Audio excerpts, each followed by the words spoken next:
జగన్ హయాంలో Visakha steel plant కి సంబంధించి ఒక పెద్ద చర్చ నడిచింది. ఏంటంటే జగన్ ఏమని అడిగాడు, స్టీల్ ప్లాంట్ ని మీరు ప్రైవేట్ చేయొద్దు, ప్రైవేట్ కి ఇచ్చేటట్టయితే కనుక ఆంధ్రప్రదేశ్ రాష్ట్ర ప్రభుత్వానికి ఇచ్చేది మేము తీసుకుంటాం, భూములతో సహా ఇచ్చేది. వాస్తవంగా అయితే కనుక ఆ స్టీల్ ప్లాంట్ ఉన్నటువంటి భూముల్ని తనఖా పెట్టి పెట్టుబడి పెడితే స్టీల్ ప్లాంట్ విస్తరించవచ్చు, భారీ అభివృద్ధి సాధ్యమవుతుంది అని ప్రతిపాదించాడు. లేదా మాకే ఇవ్వండి, అక్కడ ఇంకో స్టీల్ ప్లాంట్ కూడా పెట్టి మేము నడిపిస్తామని. అప్పుడు తెలుగుదేశం జనసేన ఏమి ప్రొజెక్ట్ చేసినాయి, భూములు అమ్ముకోవడానికి కుట్ర పడుతున్నాడు జగన్ అని చెప్పి 2 లక్షల కోట్ల విలువైనటువంటి భూములు ఖాళీగా ఉన్నాయి. ఆ భూములు ఇప్పుడు వాటిని అదానికి ఇవ్వడానికి రెడీ అవుతున్నారట.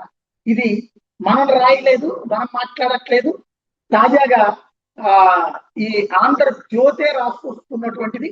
దానికి సంబంధించినటువంటి భూములకి సంబంధించి వాళ్ళు అదానికి ఇవ్వబోతున్నారు అన్నట్టు. విశాఖ స్టీల్ ప్లాంట్ భూములు గంగవరం పోర్టు విస్తరణ అనేటటువంటి వంకతో ఇవ్వబోతున్నారు అనమాట. వ్యూహాత్మక పౌరు 1160 ఎకరాల భూముల కోసం సీన్లోకి ఎన్ఎండిసి పిల్లెట్ ప్లాంట్ కట్టడానికి లీజు భూములు 2 ఏళ్ళు గడిచిన ఆ ప్లాంట్ ఊసేస్తాయి ఎన్ఎండిసి. ఆ భూములు ఇప్పుడు Adani iron ore blending plant NMDC Brazil కంపెనీతో ఎంఓయూ దొడ్డిదాటు భూములు తీసుకున్నారంటే స్టీల్ ప్లాంట్ ఉద్యోగులు విమర్శలు. ఇది కేంద్ర ప్రభుత్వం ఈ పని చేస్తోంది అన్నటువంటిది జ్యోతి రాసుకోవచ్చు.